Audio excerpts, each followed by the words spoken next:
Hare Krishna. Welcome to this here Bhagavad Gita live stream by yours truly, Vidyananda Das. I was planning to go to temple today on this Sunday, and I couldn't quite make it in time.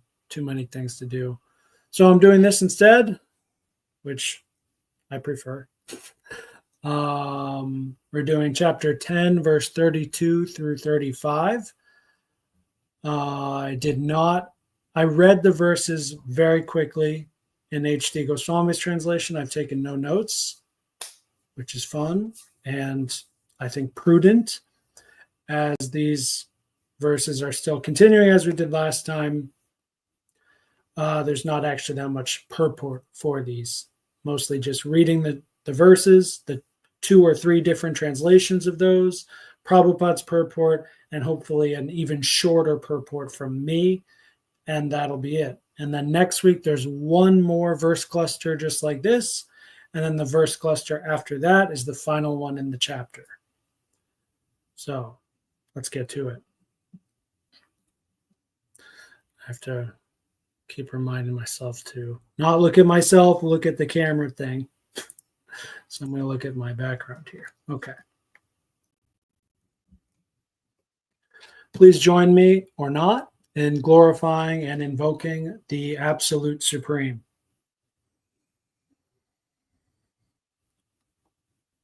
Om Namo Bhagavate Vasudevaya. Om Namo Bhagavate Vasudevaya. Om Namo Bhagavate Vasudevaya.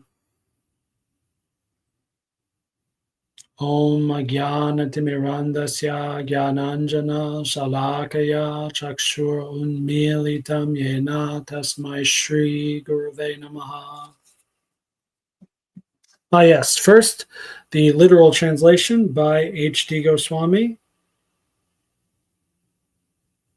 32 through 35. Of creations, I am the beginning and end, and indeed the middle, Arjuna. Of sciences, I am the science of self. Of those stating claims, I am the clear conclusion. Of letters, I am the letter A, and of compounds, I am the pair. I alone am unperishing time, capital T. I, the all-facing creator, capital C. I am all-taking death and the coming forth of all that will come. Of the feminine, I am fame, beauty, speech, memory, reason, firmness, and forgiveness. So too, of hymns, I am the great hymn, capital G, capital H. And of metered chants, the Gayatri, capital G. Of months, I am trailhead, capital T. Of seasons, flower mine, capital F. 2 footnotes here, of course. What is trailhead? What is flower mine? Trailhead is Marga Shirsha, November to December, roughly. And flower mine is spring. Pretty close to English. The literal Sanskrit translation, and spring, that's when the flowers spring up. That's why we call it spring. Interesting. If I have a baby or die, I will try to do that in spring, in Krishna season. Or perhaps November to December is better. That's so funny. He is the season of spring, but the month is not in spring. It is just before spring.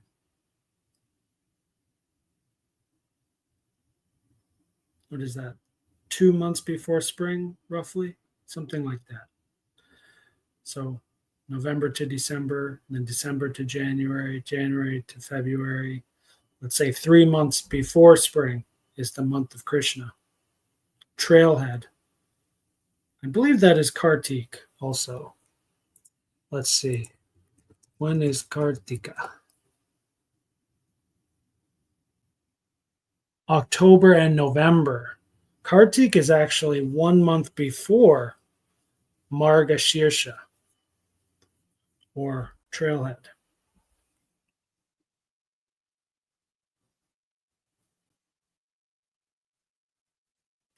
This month is considered to be the holiest month in the Hindu lunar calendar, although I'm not sure that's what Krishna is saying. That is so interesting because, Kartik is like the time to do all the Damodar Leela celebrations and so on. And this Krishna, who is speaking on the battlefield of Kurukshetra, he was, in his Damodar form very, short time before this. I don't know about short time. I don't know the exact number of years, but I don't know, let's say like 20 years or something. I don't know. It was, in his lifetime. That's so funny.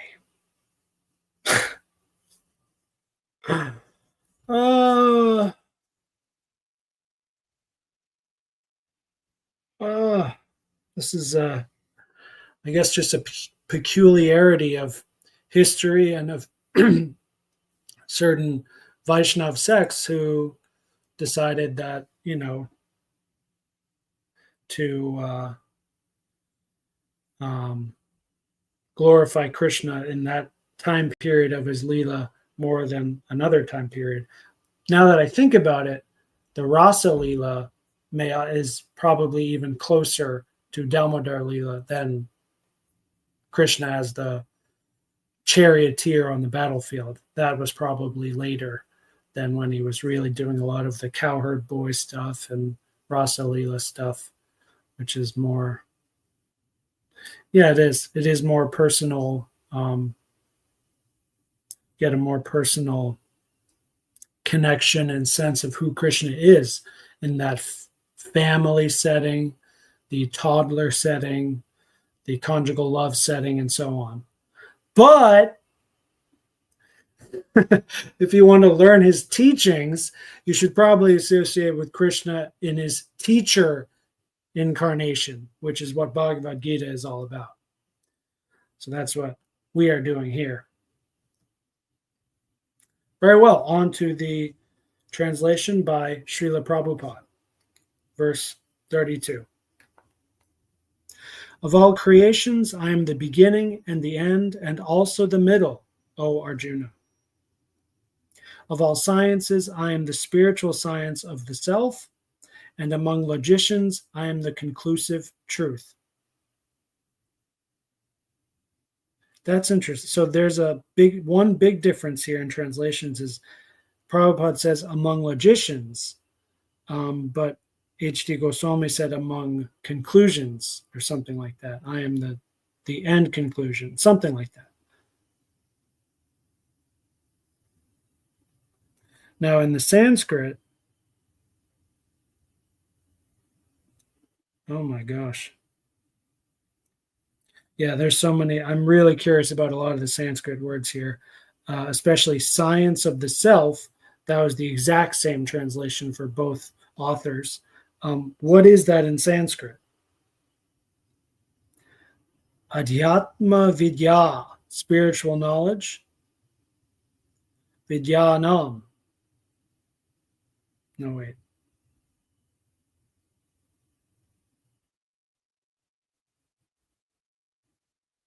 Yes, so vidyanam means of all education. So of all the vidyas, Krishna is adhyatma vidya. So adhyatma means the vidya of adhyatma. Atma is soul. Adhyatma, I think it's the original soul. So the original spirit soul and that science, that vidya about it, that is Krishna. Or the science of the self, with a capital S for self, is a very good translation for this.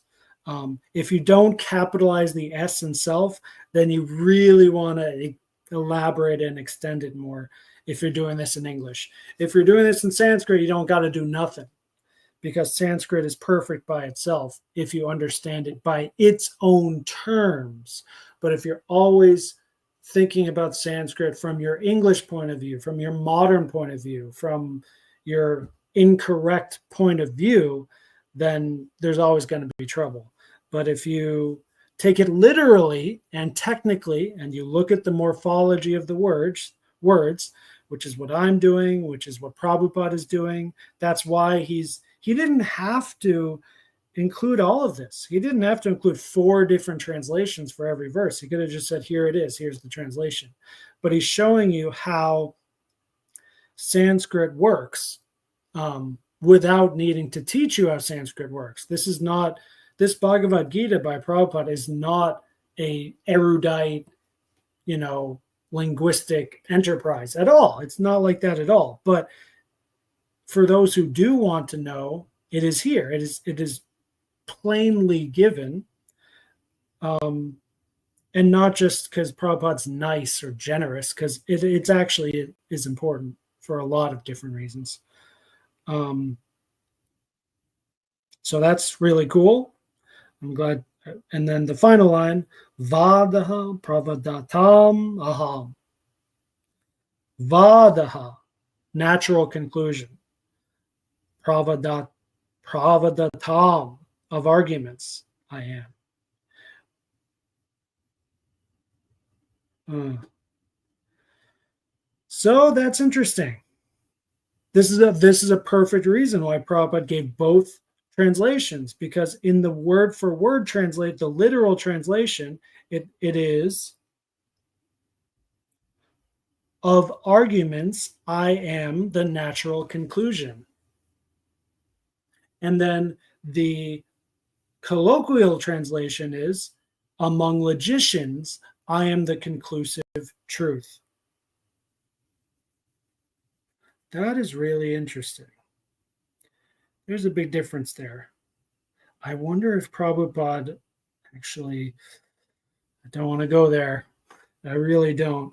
But anyway, once again, playing if I was a bona fide book editor who's not a demon, what would I do? I wouldn't change it at all, because once again, the literal translation is there. If you want to know what Prabhupada really meant, you don't need to go to the manuscripts. Just go to the literal transformation and just read it, and then it's clear what it is. It's all right there. But I wonder if logicians, because in English today, maybe ancient British English is different, but in English today, a logician is a person who does logic. But you could see how that word logic, you could conjugate to logician to mean a particular iterance of logic, which is exactly what Krishna is saying. So that could have been what Prabhupada meant by logicians. We'll see more maybe when we read. Yeah, and then in the purport, he goes back to the literal translation of what Krishna was saying. So that might have actually been a mistake. But once again, even if I was like, Jai Israel Swami, I wouldn't change it. I would not change this. This is where Arsha Prayog really takes it's very clear in the literal translation and in the purport, so I wouldn't touch it. But my spidey sense is really tingling that Prabhupada was using perhaps like a Sanskrit morphology applied to English, which in contemporary English doesn't work. But perhaps in like a Indian British English from 100 years ago was totally fine and, quite advanced. I think that's what's happening. It's just so interesting to me. So I'm going back to the literal H.D. Goswami translation. He says, of those stating claims, I am the clear conclusion. So of those stating claims, Does that mean of people stating claims or of books stating claims? It's vague here. So it all comes down to the Sanskrit word pravadatam, vada. So vada means vada and pravada. It's the same Sanskrit word in both words, which is constantly how Krishna is doing this here. Jeez, so amazing. The only purport for me is that I really just want to study Sanskrit more.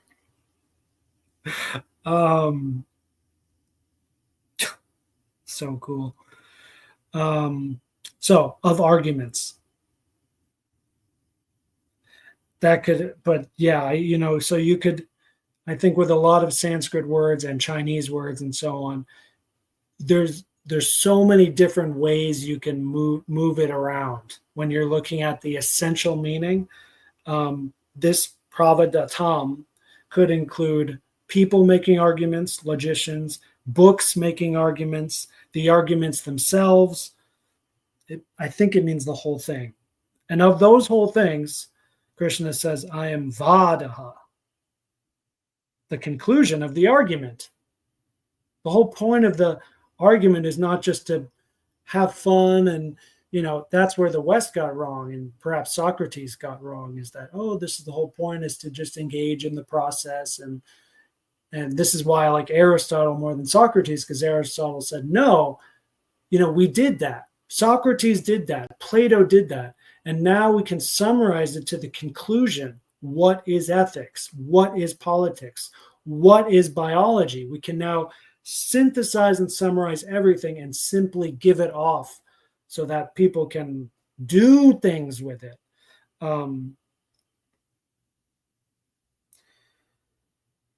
And Krishna is hinting here, that's who he is. That's what we're supposed to do as well if we want Krishna. I've gone against my word of doing a short purport. But I knew after reading just the literal translation, this is probably my favorite verse cluster in the chapter in this style that Krishna is doing. Anyway, let's now read the purport by Srila Prabhupada. Among created manifestations.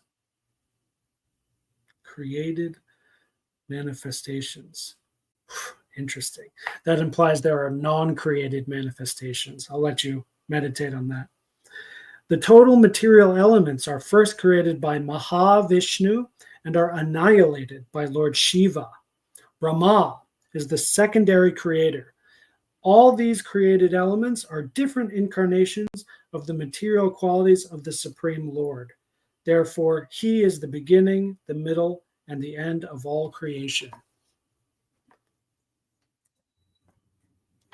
Regarding the spiritual science of the self, there are many literatures, such as the 4 Vedas, the Vedanta Sutra, and the Puranas, the Srimad Bhagavatam, and the Gita.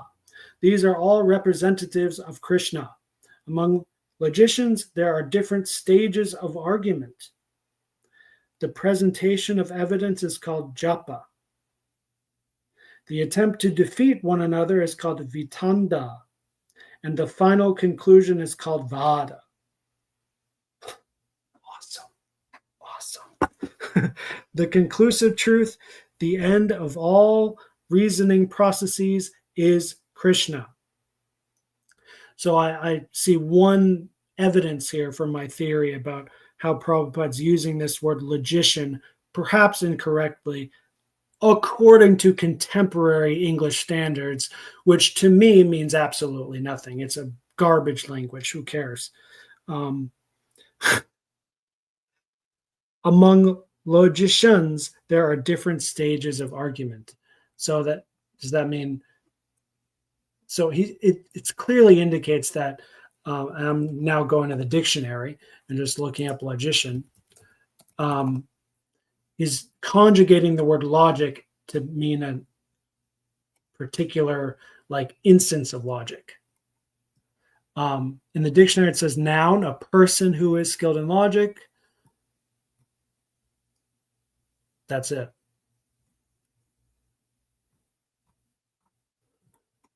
Now, there are a bunch of example sentences, maybe.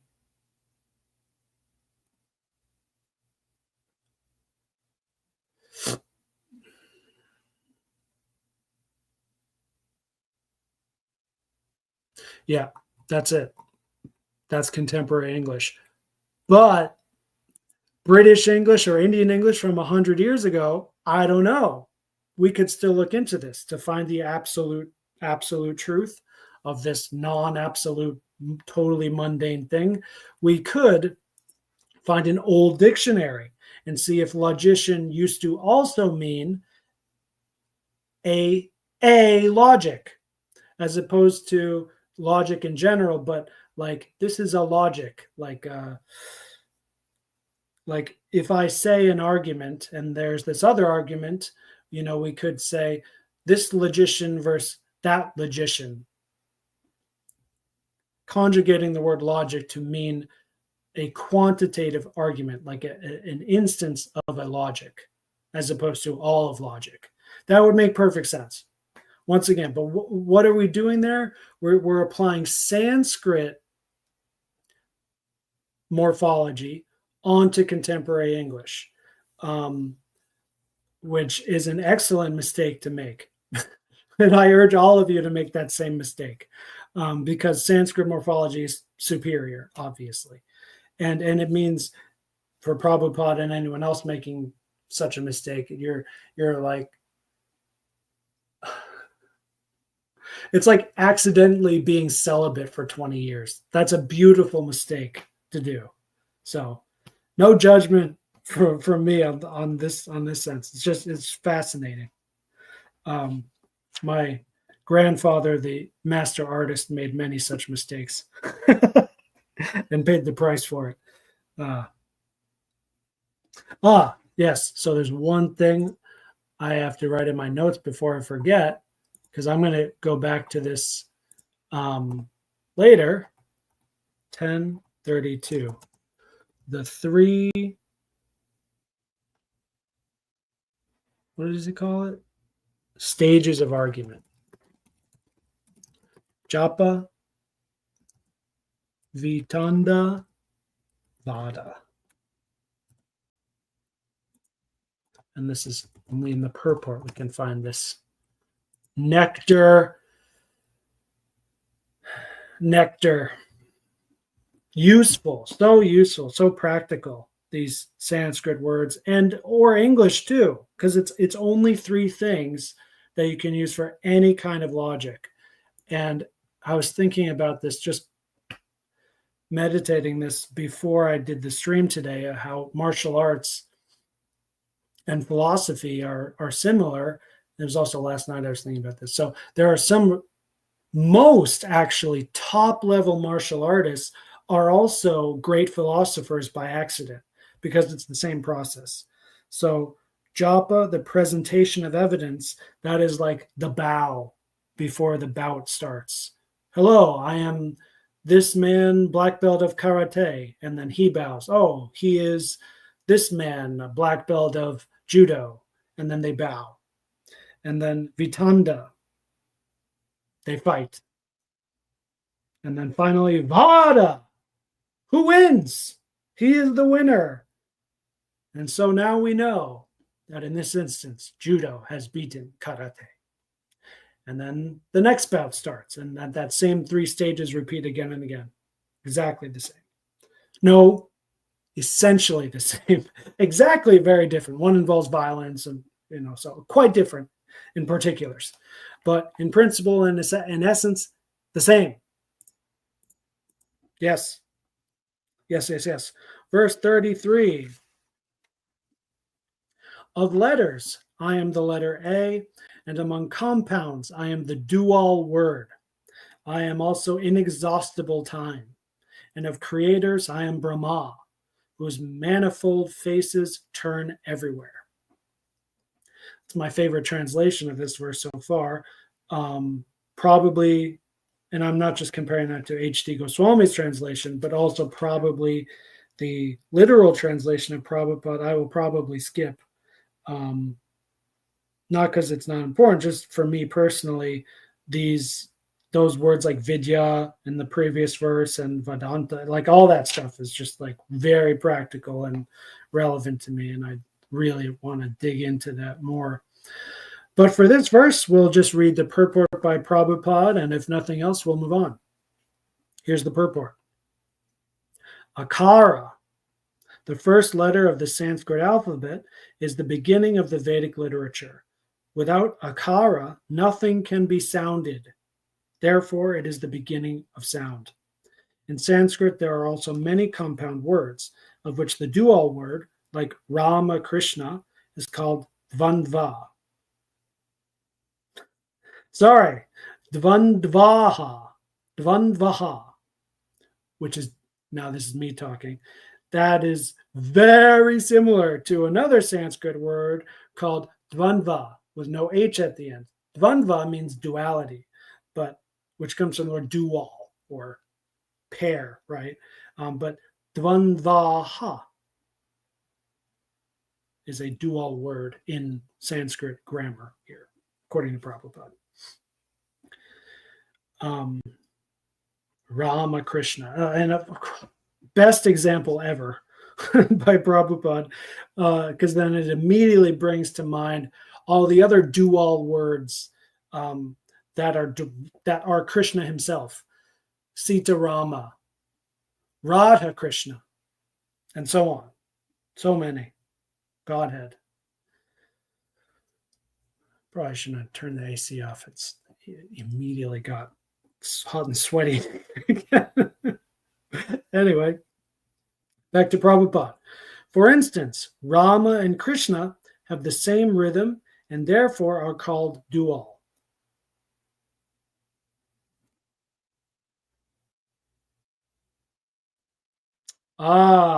So not only is it two words compounded, but they have to be the same rhythm, like two syllables and two syllables. Beautiful. Back to Prabhupada. Among all kinds of killers, time is the ultimate because time kills everything. Time is the representative of Krishna because in due course of time, there will be a great fire and everything will be annihilated. Among the creators, so it was funny, I looked out at that time. Among the creators and living entities, Brahma is the chief. The various Brahmas, exhibit 4, 8, 16, etc., heads accordingly, and they are the chief creators in their respective universes. The Brahmas are representatives of Krishna. I'll just keep it lower. Okay, fine for me. On to verse 34. I am all-devouring death, and I am the generator of all things yet to be. Among women, I am fame, fortune, speech, memory, intelligence, faithfulness, and patience. The only thing that stuck out at me there about the translation that seemed different is the word women, which H.D. Goswami said was among feminine, but in the literal translation, it also says of women, and the Sanskrit word is narinam. 3 long vowels there. Narinam. How common is that? You see a 3-syllable word where each syllable is a long vowel. That cannot be common. And I think, well, I'm not supposed to doubt at the immediate first by instinct, but what Prabhupada is writing and translating, or H.D. Goswami. Yes, I'm saying I think to maintain some humility here as opposed to just saying this is X, this is Y. Vada, which I do often as a teacher, especially of kindergartners. There are many times I have to say, no, don't do that. Not, I think you should. They won't listen to me if I start doing that. But I'm in a totally different mode right now, so I'm trying to stay in that mode. So Narinam, why does that mean women? I think it's the same, shares the same root as Narayan and Narashingha. Narashingha means man lion. Narayan.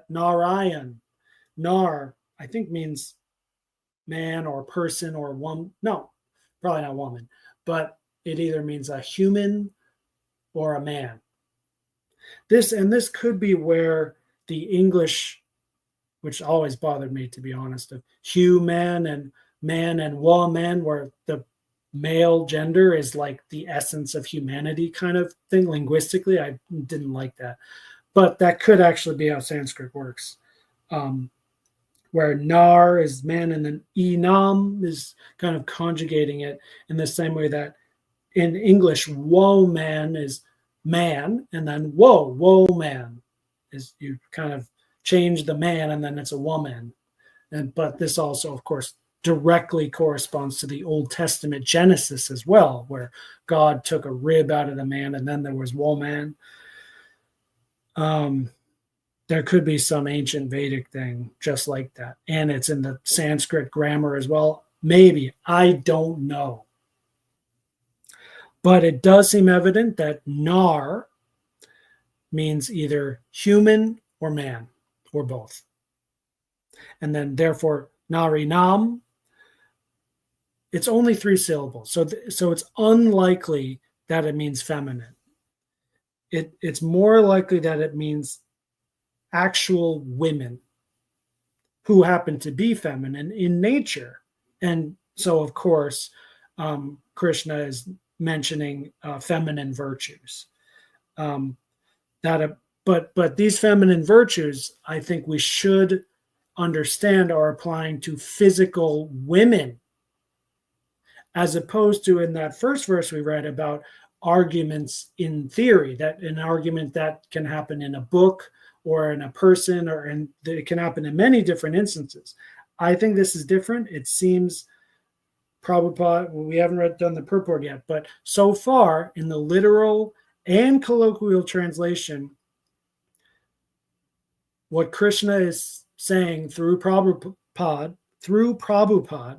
is that we are talking about feminine virtues as they manifest in actual women.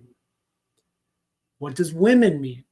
Women means bad women and good women. Women means jivas and goddesses as well. Like Srimati Radharani, I believe, would fall in the category of narinam, just like however the similar word to that would use for man would apply to Rama, Sri Rama. It's my understanding of this. So I'm probably going to spend more time on this verse. This is an ethos verse here. And it's very significant, very interesting that Krishna chose fame, fortune, speech, memory, intelligence, faithfulness, and patience. 7 virtues. That's a lot.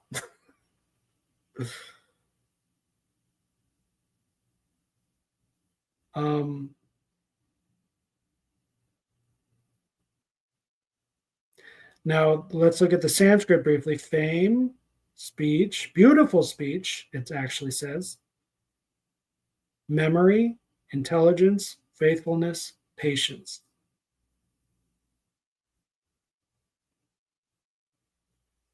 So one that was added by Prabhupada in the colloquial translation is fortune. That is not a mistake, as Lakshmi Devi, the premier goddess of all women and so on, is known principally as the goddess of fortune. So we don't want to.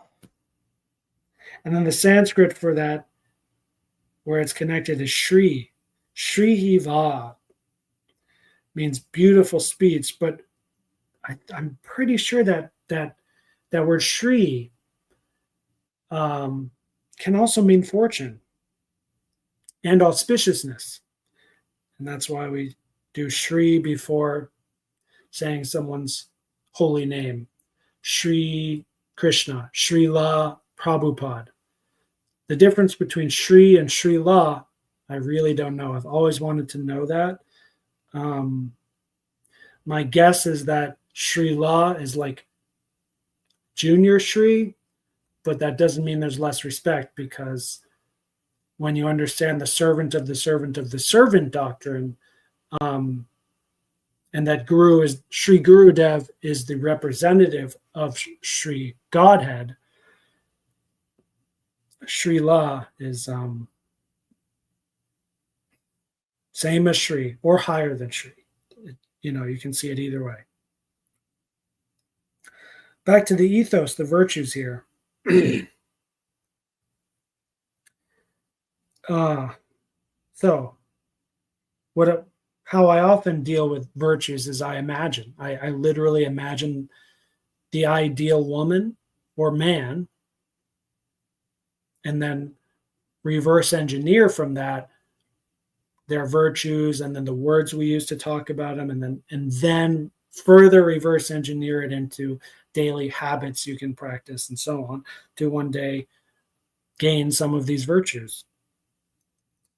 So the ideal woman, would she be famous or not famous, or care a lot about fame or not care about fame? I think ideally the ideal woman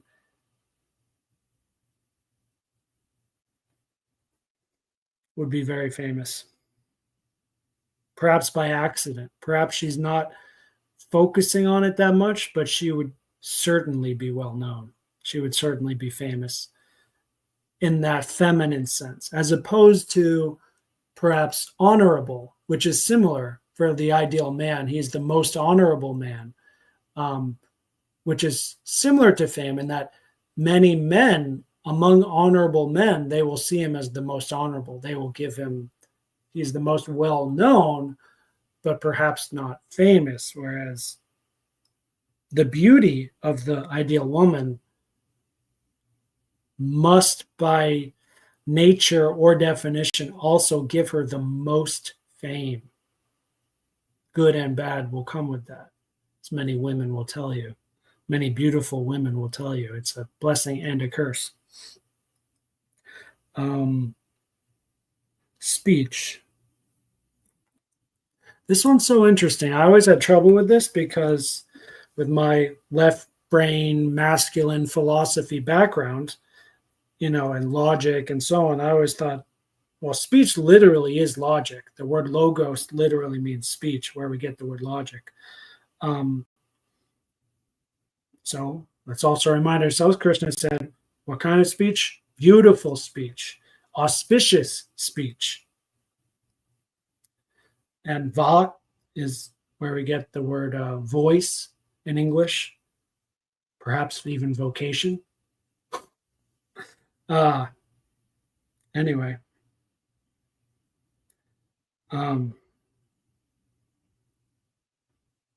This one natural correspondence we can see is how men, especially older men and masterful men, love silence.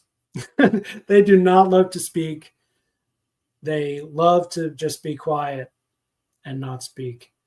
And I've met some really excellent women who, especially in their older years, they don't speak that much. They don't speak as much, of course, as a girl or a young woman, but it is beautiful.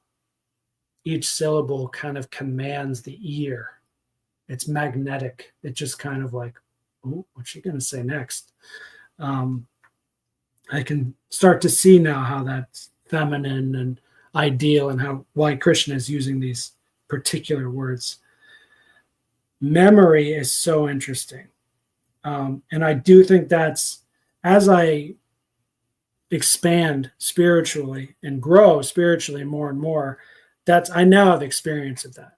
And because I have so much experience of how memory is a feminine trait in the subtle body, it's hard to explain because it's now so self-evident to me.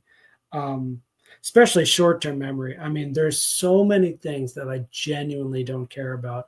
And I sometimes get in trouble looking at the time, 40 minutes. Wow. I'm looking at, I'm sometimes getting in trouble with my coworkers because they'll tell me, "Oh, you got to do this, blah blah blah," and I just forget to do it. Not a major. I don't forget major things, but oh, you got to put the shoe bags in their book bags at this time, and then I forget to do that, and then we got to scramble to do it real quick, something like that. I forget, and the reason I forget is feminine reason, because the memory is attached to the value, to the resonance of the thing. And it's, why is something resonating more or less to me in my heart? It's all that's everything about that is feminine. Now, going back to the practical example, what do I do? Well, for really mundane Prajalpa things that I don't want to remember, I just write it down. And this is another one of those things my coworkers have started to learn, that if they start to get the tiny sense that I might forget it, they'll kind of look at my notepad and, oh yeah, okay, I'll get my notepad. I got it down right here. And also many times, like as soon as they start to say schedule change, blah blah blah, as soon as I hear I just get it out right and just start writing it down. Even if I do forget it later after writing it down, at least I can say, at least we all know, okay, I was trying.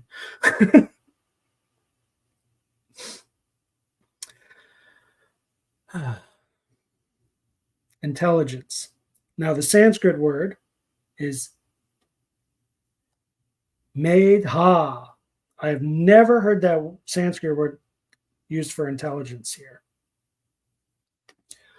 But what I do know is Krishna is not talking about Veda, Vidya, Buddhi, Jnana.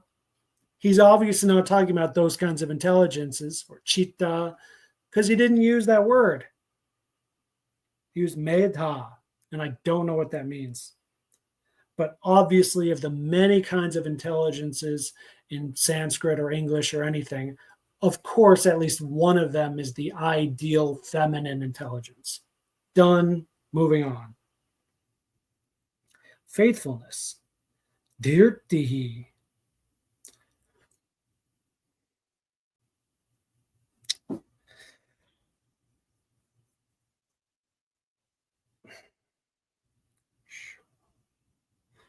I'm thinking of the other.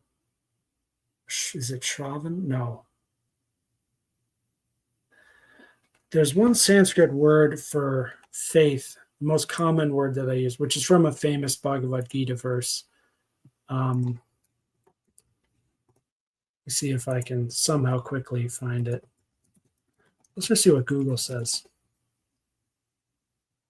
No, it just literally translated it.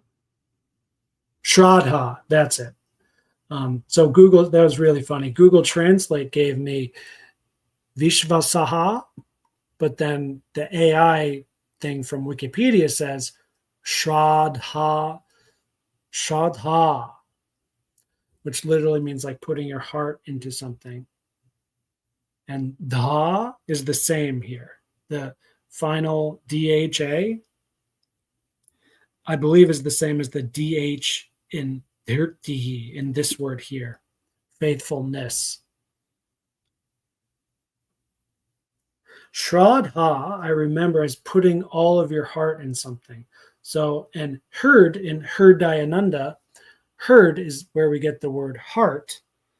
And dhir could just be the same word. Why would the letters be rearranged like that? I don't know. Is it possible to conjugate that way in Sanskrit? Maybe. Perhaps this is a way in Sanskrit to say shraddhanes, like faithfulness. If shraddha means faith, then faithfulness in Sanskrit could be something like dhirtihi, could mean something like shraddhafulness. That's the best I can do right now. And yes, why is that a feminine thing?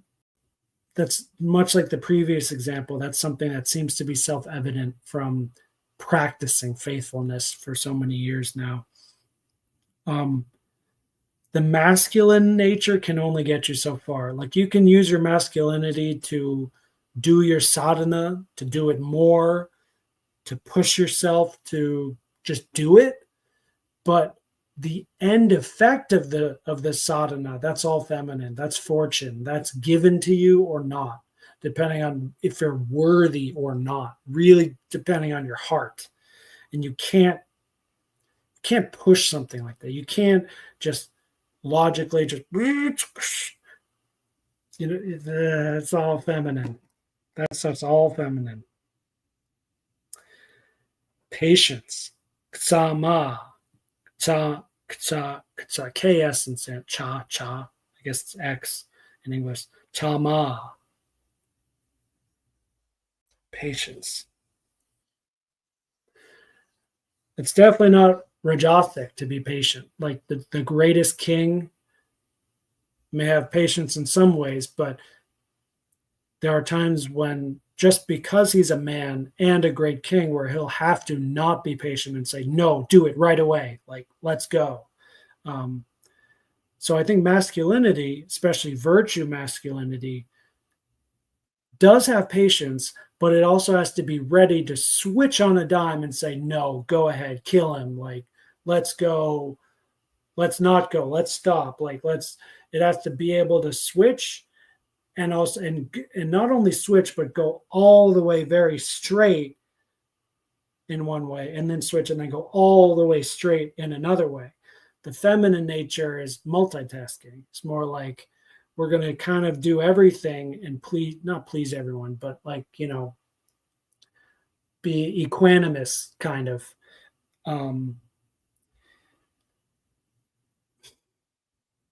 And does that correspond to patience? And faithfulness. I could see how it corresponds to both. When you're in that kind of curvy, multitasking consciousness, you have to be patient and have faith that at one point throughout all this dancing and switching from this to that, eventually it'll all come back around, which it does. And that's another thing I do have experience with, because the spiritual path and practice is and should be primarily feminine. Even if you're not in the bhakti tradition, even if you're in a typically more masculine spiritual path, like Islam, I would say is the most masculine. If you're actually gaining something from that, you will be improving in your virtuous and divine femininity. That's actually one of the primary tests to see if someone is actually improved or not. Or do they have that divine femininity in them? Are they humble? Are they patient? That is definitely enough for me, because we still have one more verse to go. So here's the purport for verse 34. As soon as a man is born, he dies at every moment. Thus, death is devouring every living entity at every moment, but the last stroke is called death itself. That death is Krishna. All species of life undergo 6 basic changes. They are born, they grow, they remain for some time, they reproduce, they dwindle, and finally vanish. Of these changes, the first is deliverance from the womb, and that is Krishna. The first generation is the beginning of all future activities. The 6 opulences listed, now Vidyananda speaking, very interesting that Prabhupada used the word opulence. That's, of course, that's in the title of the chapter here. You can see at the top of the page. And you notice I used the word virtue. Now, they are, in this case, interchangeable, but opulence is a better word, especially for feminine virtues and divine virtues, which typically are given, as opposed to the mundane masculine virtues like bravery, which must be practiced through sadhana. Moving on. If a woman possesses all of them or some of them, she becomes glorious. Sanskrit is a perfect language and is therefore very glorious. After studying, if one can remember the subject matter, he is gifted with good memory or smrti. One need not read many books on different subject matters. The ability to remember a few and quote them when necessary is also another opulence. Thank you, Jai. Verse 35. Of hymns, I am the Brihat Sama, sung to the Lord Indra, and of poetry, I am the Gayatri verse, sung daily by Brahmins. Of months, I am November and December, and of seasons, I am flower-bearing spring. The literal translation, that was so interesting. He said spring, but then the colloquial translation, he said flower-bearing spring. It's interesting. Moving on. So the Sanskrit word for the great hymn is Brihattama, which was sung to Lord Indra. That's not in the literal translation, and I don't know what Leela that refers to. So moving on. Gayatri has no translation here so far by anyone. By H.D. Goswami or Prabhupada, there is no translation for the word Gayatri itself, just that here in the colloquial translation, Prabhupada wrote, this is sung daily by Brahmins.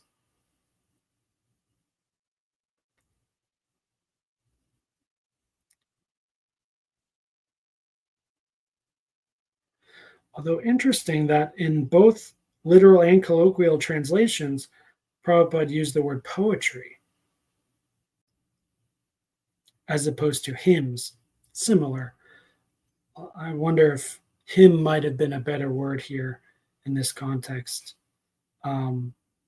More, but that also makes it less approachable to English readers. But then again, it's more accurate, and it's, that's why we don't use that word hymn anymore, because most poetry these days is just modern art. It's just the bastardized literary incarnation of modern art crap, But a hymn is different, and that word hymn you see in a lot of translations of the Bible. And I think that is what Krishna means, that, of all the hymns, the Gayatri hymn is who Krishna is, because the Brahmins are chanting it. But maybe not. Okay, no, actually, I think what's happening is Chandasam. It just so happened that word that does mean poetry, perhaps more than hymn in English, is all people were doing back then, 5,000 years ago in India and before. There was no modern poetry where you're allowed to just make things up as you. No, there's rigorous rules for meter and rhythm and syllable count and so on. So it sounds more like a hymn to us now, but actually it is just poetry. It's just in that culture, poetry was just had a very different culture to it. Moving on. Okay. That's it for me. This purport is the longest. But we'll probably just read the purport and call it a day. It has already been explained by the Lord that amongst all the Vedas, the Sama Veda is rich with beautiful songs played by the various demigods. One of these songs is the Brihat Sama, which has an exquisite melody and is sung at midnight. Interesting. In Sanskrit, there are definite rules that regulate poetry, rhyme, and meter. Sorry, I got the rhythm wrong. One more time. In Sanskrit, there are definite rules that regulate poetry. Oh my God. One more time. There's a semicolon I'm trying to accentuate with my voice. In Sanskrit, there are definite rules that regulate poetry. Rhyme and meter are not written whimsically, as in much modern poetry. Jai Srila Prabhupada, thank you for saying exactly what I was thinking in the purport, exactly as it should be, so that those of us who are looking at the word poetry in English in your translation can really see what you mean. Thank you. Moving on. Amongst the regulated poetry, the Gayatri mantra, which is chanted by the duly qualified Brahmins, is the most prominent. Regulated poetry. The Gayatri mantra is mentioned in the Srimad Bhagavatam. Because the Gayatri mantra is especially meant for God realization, it represents the Supreme Lord. This mantra is meant for spiritually advanced people, and when one attains success in chanting it, he can enter into the transcendental position of the Lord. One must first acquire the qualities of the perfectly situated person, the qualities of goodness according to the laws of material nature, in order to chant the Gayatri mantra.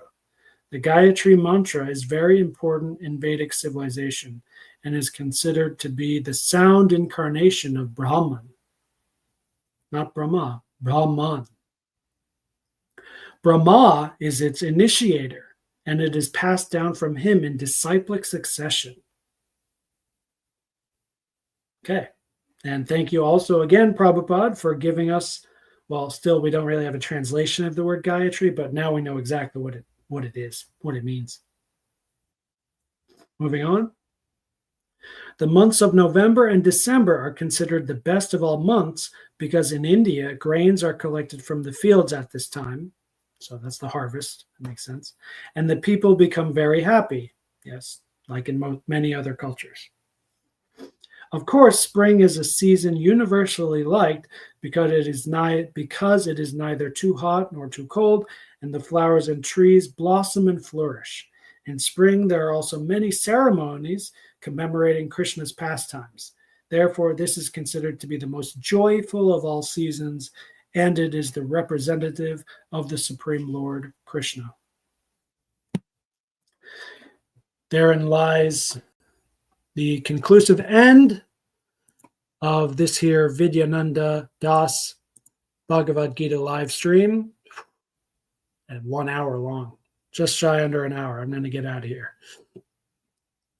We'll see you next week, or hopefully not, because I'll go to the temple, which is really far away and it's still really hot and rainy, monsoon season here. So maybe I will see you next week. I don't know. Jai Shri Krishna, Jai Srila Prabhupada, Jai Srimad Bhagavad Gita, Jai Shri Vaishnavas and Vaishnavis everywhere. Hare Krishna. See you later.